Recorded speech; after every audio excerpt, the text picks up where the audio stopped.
হাতিয়াতে ২২ দিন ব্যাপী চলছে মা ইলিশ সংরক্ষণ অভিযান। আজ থেকে ইলিশ শিকার, সংরক্ষণ ও পরিবহন সরকারি নিষেধাজ্ঞা কার্যকর করা হয়েছে। হাতিয়া নিউ, সারা দেশের কথা সব সময়। সারা দেশের ন্যায় হাতিয়া দ্বীপেও আজ থেকে ২২ দিন পর্যন্ত ইলিশ শিকার, সংরক্ষণ ও পরিবহন সরকারি নিষেধাজ্ঞা কার্যকর করা হয়েছে। এই নিষেধাজ্ঞা আগামী ২৫ অক্টোবর পর্যন্ত বলবৎ থাকবে। এই অভিযান সফল করতে মৎস্য কর্মকর্তাদের পাশাপাশি আইন শৃঙ্খলা বাহিনী কাজ করবে। নিষেধাজ্ঞা বাস্তবায়নে জেলেদের সহায়তার জন্য বিজিএফ কর্মসূচির আওতায় চাল বিতরণ করা হবে। ২২ দিন আমাদের পরিবার কিভাবে আমরা মেনটেন করব, কিভাবে চালাবো, তাদের দুঃখের শেষ নাই।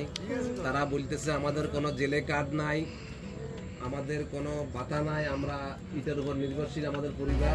অভিযান চলাকালে কেউ নিষেধাজ্ঞা অমান্য করলে সর্বোচ্চ ২ বছরের কারাদণ্ড, ৫,০০০ টাকা পর্যন্ত জরিমানা অথবা উভয় দণ্ডে দণ্ডিত হবেন বলে আইন শৃঙ্খলা বাহিনী জানিয়েছে।